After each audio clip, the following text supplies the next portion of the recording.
I can't lie, me, and like many others, probably predicted this year to be the comeback for the first-person shooter genre. After the last few Call of Duty games, and especially the last Battlefield game, it seems like this genre was sort of heading downhill, being plagued with microtransactions, a lack of content, and just sheer laziness and greed from developers. Maybe it was time for something to change. And it's not quite turned out the way everyone expected, but there has been a saving grace, and that has been in the form of Halo Infinite. Now, what is my background with Halo? I'll give you a quick overview of what I've played in the past. Now, I was too young to play Halo 1 and 2. I kind of missed them by, never really went back to them except from a few times playing the Master Chief Collection. The main one I started with was Halo 3, and I adored that game. I remember the first times playing it, going over to my friend's house, playing split screen on their Xbox 360, playing through the campaign, and of course Halo 3 ODST when that came out as well. Whilst not widely received as being that positive, I was young then. I was 11 or 12 and didn't really get game reviews. I didn't watch game reviews, so I just took games as face value without seeing the wider perception, so that's something I've only known later on down the line. So ODST's weaker perception from the community is something that I've only come to realize later on. And then there was Halo Reach, at the time being one of my favorite games ever. Once again, when you're a young kid, you don't care about reviews, you don't even know they really exist. Seeing people not so happy with the way Halo Reach changed from Halo 3 didn't really faze me. I adored that game. Now, the campaign was pretty good, playing co-op and that sort of thing, but the best thing for me was Forge, playing custom game modes, whether it was infection game modes going through linear streets or massive big team battles with helicopters, tanks, warthogs, everything of the like. I adored Halo Reach and I put hundreds of hours into that. Playing split screen on Xbox 360, oh, it was the days. But from then on, I kind of died off. I did play Halo 4 and it was okay. I never really got that back, but it didn't really feel like the games that Bungie created. Meaning that I missed Halo 5 entirely. Not only because I was a bit more disinterested with the Halo franchise at that point, but also because I'd moved on to PC, so at the time Halo 5 wasn't available. And that brings us on to today. Halo Infinite set to be the comeback for the franchise. After a kind of bit of a flop with the last Halo game, 343 really needed to do something big. And after numerous delays and a lot of skepticism from fans from the trailers, it seems like they've managed to pull it off. Halo Infinite is a brilliant game. Of course, all we have so far is the beta, but it's free, and as far as I know, the multiplayer for the game is going to be free indefinitely, which I think is perfect to bringing this game back into the numbers that it once had, the staple of the first-person genre. It seemed like 2021 was going to be the first time in almost a decade that we'd have a Call of Duty, a Battlefield, and a Halo all competing for the top spot.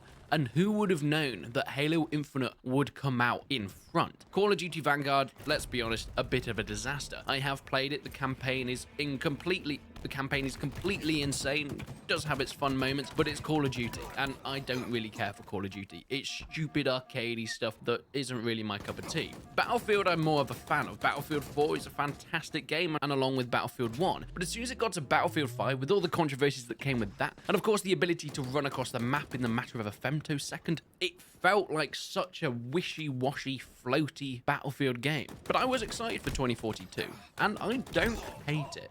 It's not fantastic, it's completely buggy, and it crashes all the time, making it incredibly infuriating to play. But the amount of potential that it has is way more than Call of Duty Vanguard will ever have. And I don't want to make this video about shitting on COD and Battlefield, because Battlefield, especially as I mentioned, has the chance to redeem itself. It has Portal, which is brilliant. The custom game modes that are coming out of that. Even just the main game itself, Hazard Zone, I've been having quite a bit of fun with despite its issues. And we've seen the Battlefield franchise come back from the pits of a terrible launch before. So rather than shitting on those two games, I just want this video to be about praising Halo Infinite, because does it go back to that old school feeling. As mentioned, Halo 4 and Halo 5 kind of put me away from the franchise. Not only was it a change of developer, it just didn't really feel very Halo-y anymore. There's a certain feeling and nostalgia that you get from that game that really takes you back to the days of playing split screens, sitting in front of your TV on the carpet with an Xbox 360 controller that Halo 4 and Halo 5 never really brought. But Halo Infinite gets it. They understand. They realize what makes people love the franchise and they put it back in. But don't despair. There's still plenty of incredible and new fun things you get to play with and try out that have added so much more to the franchise. I mean, it feels more like Halo 3 than any of them. It has a bit better gunplay and it feels a little bit faster paced and a bit smoother to play. But the core of it does feel very Halo 3, which I think is where most of the praise is coming from the main hardcore fans. Now, you do see some inspiration from Halo Reach with the bigger style battles, big team battle, that sort of thing. Maybe eventually we'll get Forge in, which will have the best elements of Halo Reach's Forge. Halo 3 did have Forge, but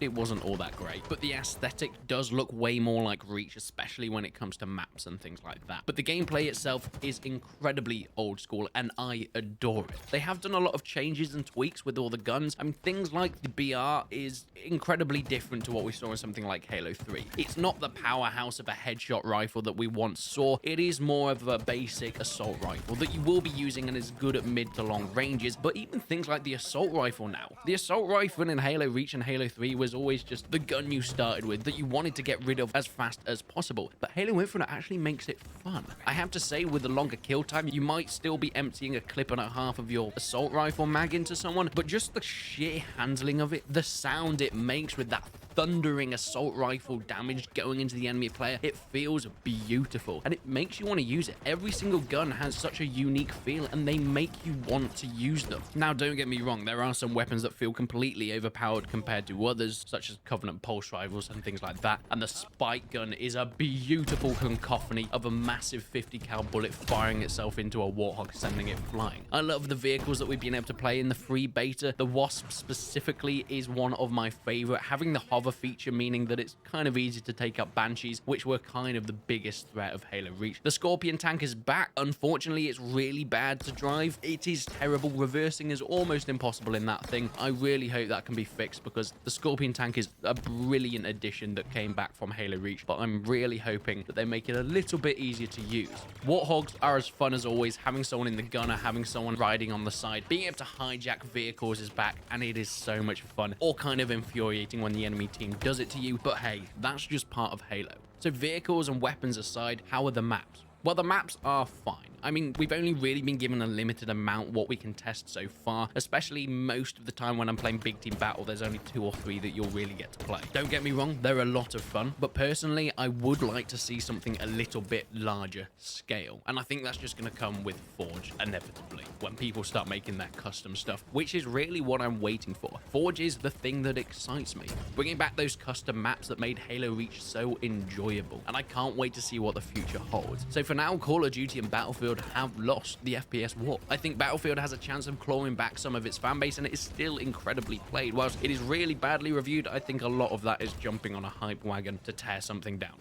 That is bad, that yes, it is a disaster technically. It crashes all the time, there's glitches everywhere, and sometimes you just don't even get put in a squad. But Battlefield does have that chance to come back. Call of Duty, I'm not so sure. Quickly before I finish this video, let me give you some of my criticisms of Halo Infinite so far. Of course, as I mentioned, the Scorpion tank is pretty tricky to drive. Then again, that's kind of balanced out by the Warthog being a lot of fun to drive. I also get it quite a lot where when I'm searching for games, the servers just don't connect for me. This is something that happens all the time. I'll maybe get into 3 or 4 games before the game just gives up and says it's unable to connect to any servers. It's not a problem with my internet. I've got incredibly fast internet, so I think that's just a problem with the servers so far. And of course, when you're put into games, when you're trying to join with another player in your squad, sometimes it just doesn't put your party member in the squad with you. I mean, it's not the worst thing in the world. You still get put in the same game, but it is a little bit of a pain. But overall, Halo Infinite is brilliant, and I can't wait to see what the future holds for this franchise. I just hope that 343 can live up to what they promised. With an incredible co-op campaign, with some great custom stuff with Forge, and now it's on PC, the franchise can only go up from here.